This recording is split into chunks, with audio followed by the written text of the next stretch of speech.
നമ്മുടെ ഇന്ത്യയിൽ ഏറ്റവും കൂടുതൽ പണം ടാക്സ് അടക്കുന്ന 10 ആളുകൾ ആരൊക്കെയെന്ന് നമുക്കൊന്ന് നോക്കാം. 10ാമതായിട്ട് വരുന്നത് ഹൃത്തിക് റോഷൻ. ഇദ്ദേഹം ടാക്സ് ആയി ഒരു വർഷം അടക്കുന്നത് 28 കോടി രൂപയോളമാണ്. 9ാമതായിട്ട് വരുന്നത് സച്ചിൻ തെണ്ടുൽക്കർ. 30 കോടി രൂപയോളമാണ് ഇദ്ദേഹം കൊടുക്കുന്നത്. 8ാമതായിട്ട് വരുന്നത് രൺബീർ കപൂർ. 36 കോടി രൂപയോളമാണ് രൺബീർ ടാക്സ് ആയി അടക്കുന്നത്. 7ാമതായിട്ട് വരുന്നത് MS ധോണി. 38 കോടി രൂപയോളമാണ് ധോണി ടാക്സ് ആയി അടക്കുന്നത്. 6ാമതായിട്ടുള്ളത് അജയ് ദേവഗൺ. 42 കോടി രൂപയോളമാണ് ഇദ്ദേഹം ടാക്സ് ആയി അടക്കുന്നത്. 5ാമതായിട്ടുള്ളത് വിരാട് കോഹ്ലി. 66 കോടി രൂപയോളമാണ് കോഹ്ലി ടാക്സ് ആയി അടക്കുന്നത്.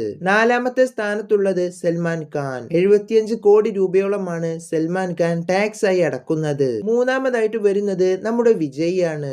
80 കോടി രൂപയോളമാണ് വിജയ് ഒരു വർഷം ടാക്സ് ആയി അടക്കുന്നത്.